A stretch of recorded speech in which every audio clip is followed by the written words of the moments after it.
By the end of this year, all MTA buses will have onboard security cameras and polycarbonate shields to protect the bus driver from unruly passengers. Here at Fire Station 88, people continue to remember the events of 9/11, showing that America only grew stronger through the terrorist attacks.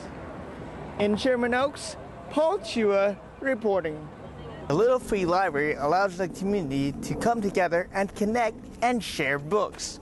All you have to do is open the library, take a book, and read it. Situated on the 5500 block of Willis Street in Sherman Oaks lies a little haven full of books. Anne Bergman was given this little free library by her husband, who built this himself.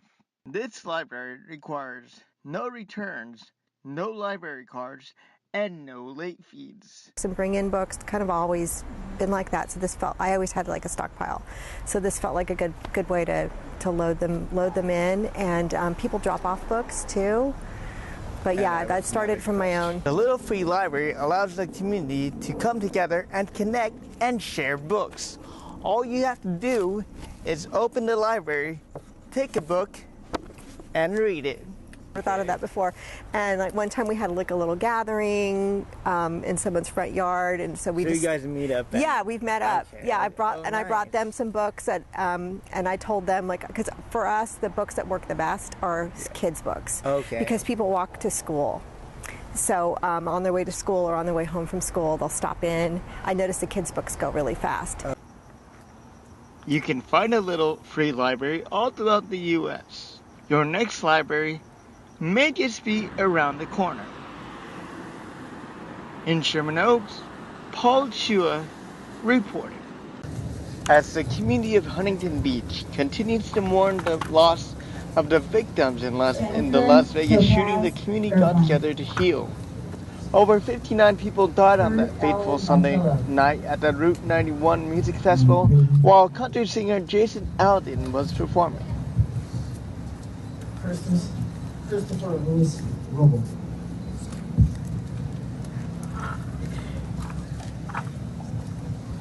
God who gave that right to me, and I proudly stand up next to you and defend her still today. 'Cause there ain't no doubt I love this land. God bless the USA.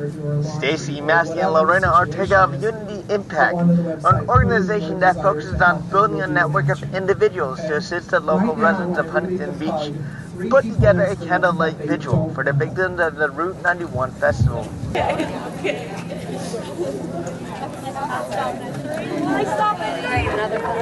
and when you're hugging those three, I want you to find three more. That's right. We're going to hug everybody on the whole plaza. As well as other efforts here in the city. Unity Impact is a nonprofit organization that matches residents' needs with resources. So this was a no-brainer, really, in trying to help these people start their healing process.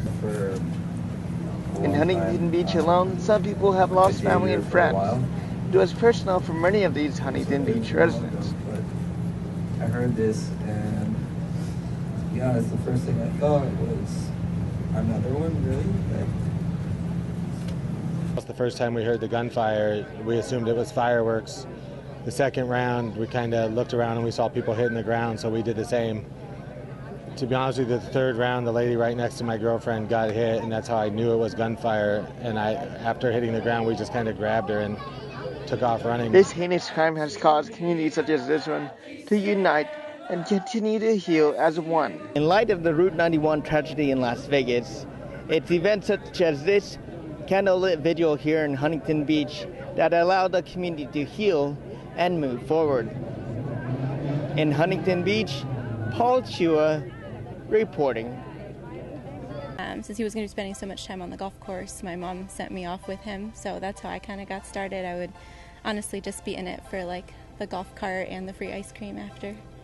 But it became fun after a while, and it was something that we could do together. And then I started playing junior tournaments when I was 11. So ever since then, I think it's become even more fun when you start meeting other girls your age and competing and getting to travel all over.